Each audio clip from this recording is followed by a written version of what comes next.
Shadow. It's like Christmas, guys.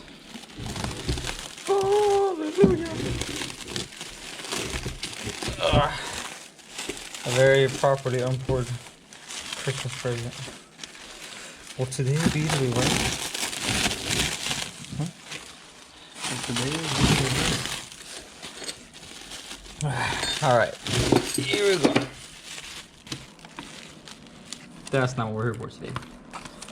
Hit the cinematics. You know what I mean? But, alright guys, welcome back. The last time we recorded this, you saw the massive detonation of this bearing, which is not here. Where's the other piece at? Yeah, well, wherever, yeah, okay, there's some. Long gone. Yeah. Rest Anyways, in peace. this is a new one. Took me forever to find this part number. Finally ordered it. Came in after 2 weeks. Took forever. Look at that. Nice and smooth. That's how it's supposed to look. This is how it was supposed to come off. But I was doing research on seeing why this thing did the freaking grenading it did. So I got all the new pieces, everything, you know, nice and smooth. But obviously I'm not gonna put it back together and something go bad again. So I was looking online and I'm not sure if it was like my fault or something, but since I got everything brand new, I never did no thrust clearances. So the way you do that, you're supposed to put both casings together and, you know, measure the clearance, measure how much tight space there is for them to still move somewhat. So when I got new bearings and everything, I didn't do that. You learn, man, you learn. But today with the new bearing, I'm gonna make sure I put everything else correctly. I'm gonna take it all apart, make sure it's all in the correct order, put the casings on just the input shaft, and check our clearances. Should be fine, but you know, we're gonna do that. I'm cleaning my massive ass shaft. That wasn't a good joke, was it? Okay, so this is where it's starting to go wrong now. Something's not right, because you can tell with this bearing right here, look, it's not sitting right. So I'm not sure why that's doing that. It's upside down. Really?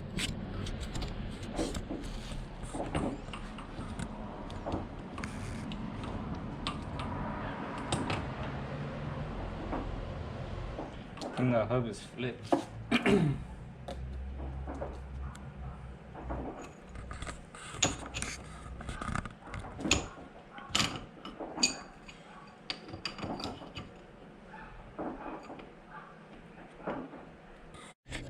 Okay, so right away I noticed when I think I put one of the hubs backwards, this sleeve right here has a hole right there. It's supposed to match up. So I had it the other way. I don't know if you guys saw.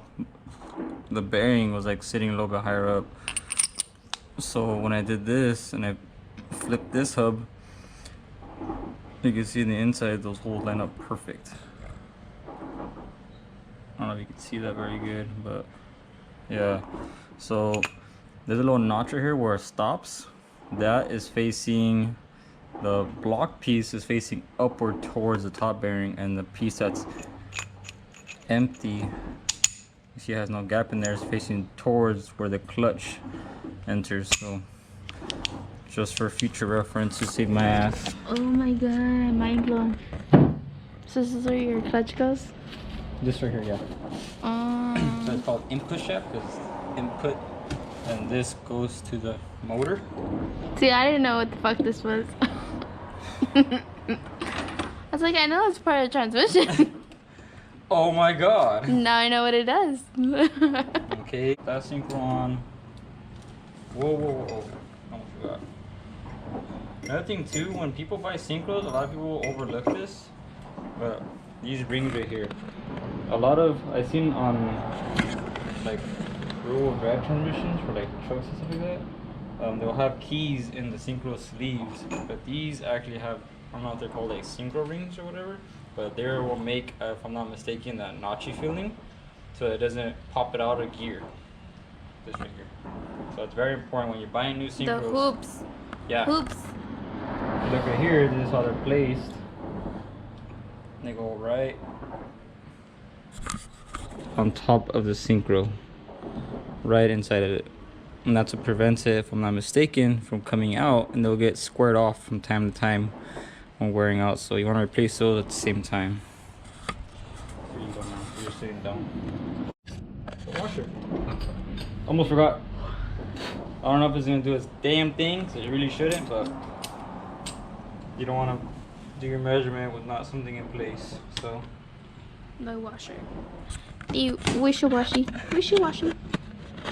yeah, alright. I can swear. Alright, so when taking measurements, you just gotta make sure you have all the right shims and everything. So I took everything off. I'm not removing all the silicone right now. I'm not gonna seal it. I'm just gonna close the case so I can get the correct measurements. So you need to make sure you have these two washers. One of them has a taperedness to it. Make sure that goes towards the bottom. I don't know if you can tell. Oh fuck! If you can tell, it has a slight taperedness to it, just barely like this, like that. So washer like that flat. This one has a taperedness like that. That will go down, and then you have your other one that's completely actually flat. I'll go right on top of it. You can put it on the input shaft, but it's gonna be kind of difficult with it like tilting. But so we'll just leave it like that for right now. From right there, we're gonna grab the input shaft. Have something at the bottom of the case lifting it, because it will want to like poke out and it's not gonna want to fully seat. So let's do that. Bang bang. Yeah. So that was the easy part. So now we're gonna get the outer casing, put it on top, and then I think I might take off this washer, to be honest. I don't think I'm gonna need it on here, but for the sake of the measurement, I'll leave it on here, I guess. So the way I've heard, or they say that if your measurements are off, is with the shim that's inside here. Bring this over here.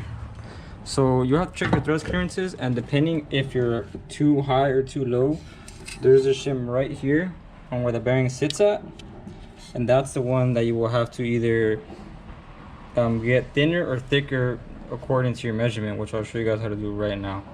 But yeah, I'm just gonna put the outer casing on that and get the measurement. So let's go ahead and put it. Another thing also is, since I do have this spacer in here right now, I'm pretty sure someone's gonna say I don't need it, which I'm like to do the measurements, which I probably don't, but I'm just being safe. This is notch right here. Once you're done completing it, I'll probably remind you guys, but inside the casing you'll see there's a slot for that little tab to go right there. You want to make sure you put that right there, because that's what keeps everything in line. So for example, this is gonna go down like that. This looks like it has to be, so this is gonna go down like this inward. That tab is facing upward, so when it goes down, it's gonna be like straight across. So see, it's down the middle of these two bolts. Right there seems good. So, alright. Should've got a freaking mallet. A melon? A mallet. Cocoa melon? OMG, it fell into place. Okay. So yeah, the case closed super easy. No problem at all. Why is there a bolt right here? I don't know. That's a Just very... for design? Maybe. But alright, so the seal's fully closed now. I'm gonna go ahead and just put a couple bolts around it just so it stays shut. So once I flip it, we'll do the measurement. So yeah, I'm gonna just put like maybe like 5 or 4 around. Time for more unveiling. You can recycle these. Yeah. So you can play canicas. Canica. Yeah, canicas. My fellow beans know what I mean. These are hella strong. Oh yeah, baby, it's supposed to handle like who knows how much RPM or like a car. Okay.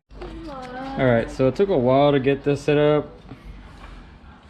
Be mindful, not everyone here is rich, so I went to Harbor Freight. I got this Pittsburgh dial indicator. You do need a dial indicator to do this. I have no other way, or don't know any other way. But this is pretty inexpensive. I got it for like on a discount, like 35 bucks, give or take. It's a pair of pressure keys. Clamp it on, tie in this end right here, and then from there it has a lever in the back. Snugs this whole mechanism up. Put this through the dial indicator, and then you want to have some preload set. It's not a big measurement you're taking, but regardless, you want to have some preload. This goes up to, I believe it says 9 thousandths. No, wait. Yeah, so not 9 thousandths, but the whole revolution of 1 inch, basically, if that's how it is. I forgot exactly, but I believe the measurement right now I have it set at 0, if not exactly at 0, give or take. You guys can see, and you want it. I believe the specs was, I'll put on the screen, there was 4 to 7 thousandths max, so it's not a lot, but you don't want a lot. So oh, it's getting all hot. Yeah. So like I said, the setup looks janky because it is janky. The tool to do this costs about $150, and I don't got $150 to do a test I probably will never do again. If I do it again, then I'll maybe invest in it, but all I did was got a cloth rag, and I got some pressure keys. Not super hard, but just tightened it just enough so I knew it wouldn't slip off his input shaft. So it's nice and secure, still moves nice and freely. And then from there, I got a little pry bar, putting it against the casing right here, against the face of the plier, and just moving it up. And just seeing how much play it really does have. So like I said, it's not much you have. So 4 to 5 thousandths of an inch is max. So, you know, it's not a lot of play. Probably like 3 thousandths max play. So I think, but I'll have to look it up. But I'm gonna go ahead and try that real quick and see if I can get a rough measurement. See if where's the right spec. Pray. Alright guys, so I just got done doing the clearance. Like I said, it's kind of a janky set that I did. I wouldn't really recommend it. If you have a tool and can afford it, by all means get it. But there's other means of doing it. But all I really did is just seeing how much up and down movement it basically has. Like I said, the shims in there. If it's too much or too little, you either have too thick of a shim or too thin of a shim. Because with new bearings and stuff like that, that's where things like that change. I'll just show you a quick example of what the gauge is supposed to do. So you basically start at 0, and with the tool, whatever you're using, the only amount of play you want going up and down is 4 thousandths, which would be right about, if I want to freaking, this is a tough one.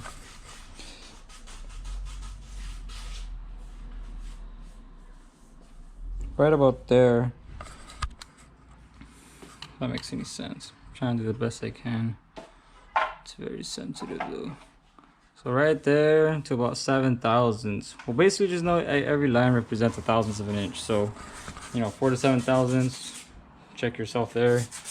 And just make sure it's very steady, because you don't want it to move on you. You think you're in spec, you go back and it doesn't go back to 0. So I just checked that and it seemed good. It rotates really good. So the case doesn't have trouble closing. When I first did it, it did have trouble closing, so I might have just installed something wrong, but everything seems good now. So I'm gonna go ahead and take it apart. Counter shaft seems perfectly fine. I don't see a reason to need to take this apart. So yeah, I'm gonna leave this like this before I end up freaking grenading something else on that.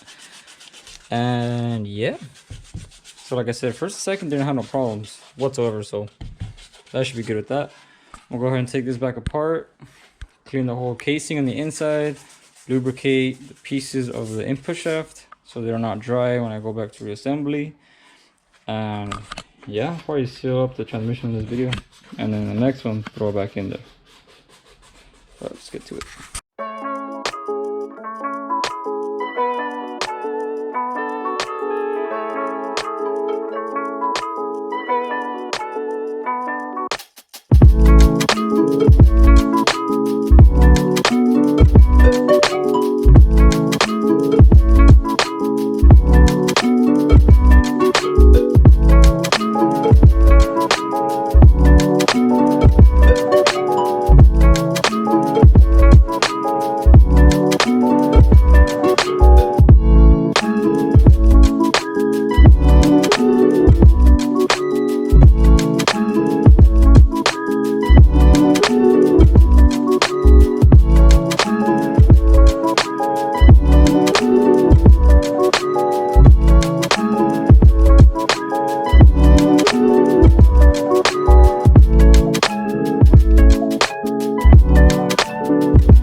guys can tell, it got dark really fast, but I got the whole dang thing is good.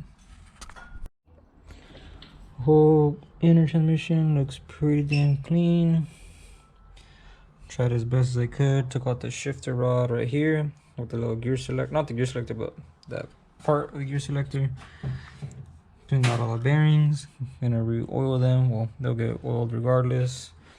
Same with the outer casing. Still need to do the gears though, but it's getting late. Well, not even late. It's pretty 5:43, but it got dark out fast. So full. But I'm gonna go ahead and stop right here for right now. But I'm gonna continue the video when I come back. So for me, it's probably gonna feel like a whole other week till I come back. But yeah, I'm gonna go ahead and continue the video when there's more daylight. See you guys when I see you guys. Freaking camera out of storage. I had to delete some stuff. But yeah, so it's at 0, close to 0, right about there. So I move the fork up. It doesn't take too much effort.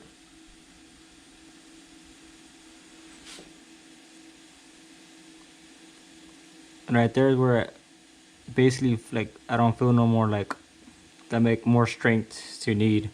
That's 19, that's 15 thousandths of an inch. That's a lot. Like, a lot.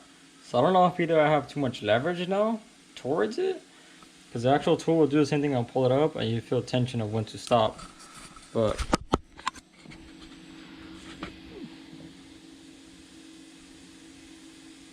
to exactly where it stops me, I can't go anymore. If I do anymore, it's just forcing it. But like just like that, as you guys can see, I'm not really using that much effort.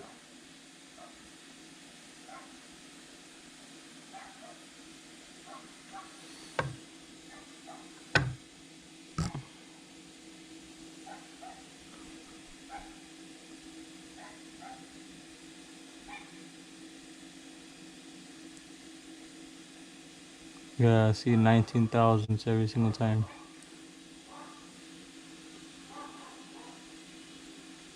Any more is just forcing it, but I can go to that easily.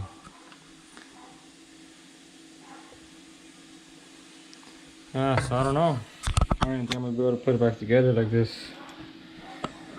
I have to look into maybe ordering some new shims, or a new shim, better said. But I'm gonna go ahead and look up on the online on the I lost train of thought. Look up online the specs to make sure what I have is correct, because that could be in spec, but from my memory it was 4 to 7 thousandths of an inch. I'm gonna go ahead and check it though, and if I need to get a new shim, well, that's another delay. But yeah, we'll see where we go from right here. I'll look up the specs and we'll get back to you. Alright, so I did a good amount of research, and yeah, it looks like the measurement is 4,000 to 7 thousandths of an inch, which is not a big window. So yeah, I'm gonna go ahead and take it apart just to see what size shim I have in there. I'm pretty sure it's stock. I don't remember if when I rebuilt the transmission, if I added a new one in there. I don't remember my kit coming with one. And I've looked online, the only shims they sell for differential, so yeah, I don't know, this really sucks. Yeah, and the more I keep doing it, it's not gonna freaking change the damn thing. Yeah, I see 15 thousandths perfect, and then back to 0. So I don't know if it's just my luck, because I rebuilt transmissions plenty of times, and I won't even lie, I never even checked this kind of stuff, and I've never had a problem. But now that I do check it, I have a problem. So what the fuck is that? But I have 2 other casings. I'm gonna go ahead and open this one back up to see what size shim I have in there, and then check the ones that I have over there, see if maybe they're different by any means, or the casings are a little bit smaller. I don't know. I have no clue if how that even works out. But I want to take these off, check that shim size, and if that's the case, then I'm gonna call around a couple shops, see if they know maybe where I can find a shim, or where I can get one from, or if they're like just a universal type of thing, because it looks like it's a lock type. I'll show you guys right now. But if worse comes to worse, and I'm gonna just send it. And at the end of the day, it's a freaking Honda. They're one with freaking cooking oil. Alright, I'm gonna go take this apart and just see what size shim we got. Okay, it's been about... Oh my gosh! It's been about... I'm dirty. Been about 2.5 hours. My brother bought this casing. It's all dirty. That's my original casing. And this is another shim from another casing I have. I haven't measured this one yet, but... How the fuck are you supposed to grab it? Like, you put these in the holes? Yeah, look. You just... How? But, so you guys can see that this method actually really does work. Sadly, it's not the proper way, but... On the last clip, I believe it showed 15 thousandths with the other casing on, or basically the other shim. And with this one, we're at 20 now. Like, that's just, and I can talk, that's where it's stopping me at. 20 thousandths of an inch. That's humongous amount of room. Like, that's not good. So I'm gonna go ahead and take this one out. Obviously doesn't work. I'm gonna just measure this shim with the shim I have in the original casing that I was originally using, and see if they're different thicknesses. If not, Got it! whoa! Alright, so we're gonna measure thickness of this and thickness of, don't get this confused, because if we do, we're pretty fucked. But let's go ahead and measure them with the caliper and let's see which one's thicker. Look at, I like my gloves. Oh, fun! Mechanics! Certified now, because I have gloves. Alright, give me that caliper over there. Alright, so we got our caliper tool. I'm gonna zero it out. And I already did the measurements off camera, but let's see the disappointment. So this one is 1.28, 1.29. Cut. Like 1.29 thickness. Put that one right there, so don't get confused. Just put it right here, somewhere right there. Now this is the one I just took off another casing I had.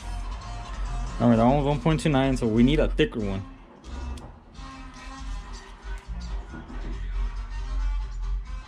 .22, so that's already too thin. That one should be thinner. So the way I'm gonna see if this is really telling the truth or not is I'm gonna take off this casing right now, measure the shim inside that, and it should be, let's see, it was 5 thousandths thicker, so it should be like 1 point. It should be like 1. Let's see, it's thinner.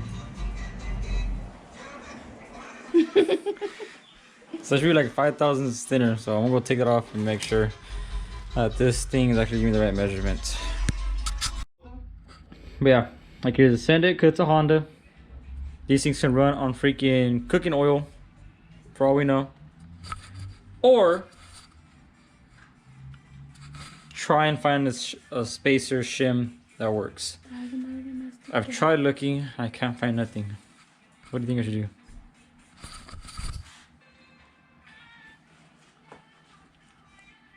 What do we do? Go on eBay. Tried that. No. Send it. I'm about to, honestly, like. Yeah, I don't know. I think I'm gonna just send it. But yeah, I'm probably just put it all back together. Say F it, whatever happens, happens. Throw it in. And if it messes up, I have a spare transmission and RIP to this one because it just is what it is. Unless I change the bearing out. I don't know if the bearing has anything to do with it. You know, maybe it has like a thickness to it. I don't know. I'm gonna try that. I never thought about that. What if I get a thicker bearing? Because I have one at home. I don't know. I'm just trying to come up with solutions now. But yeah, so I'm gonna think about it. See if I can find the shim. If not, I'm gonna just put it together. Not in this video, but I'll have it together in the next video. I'm gonna just end it right here because it's been a hell of a day. Just going through measurements and all that stuff. But yeah, if you guys liked seeing me fail at this and learned anything on how to measure your freaking input shafts or whatever. Tell them, babe, give it a like. Like and subscribe. And turn on your post notifications. Yeah, or what? Yeah. Alright, I'm probably on the video here because I don't even feel like freaking touching this anymore, but yep. We'll see what happens next. Later, fool. Bye, bro.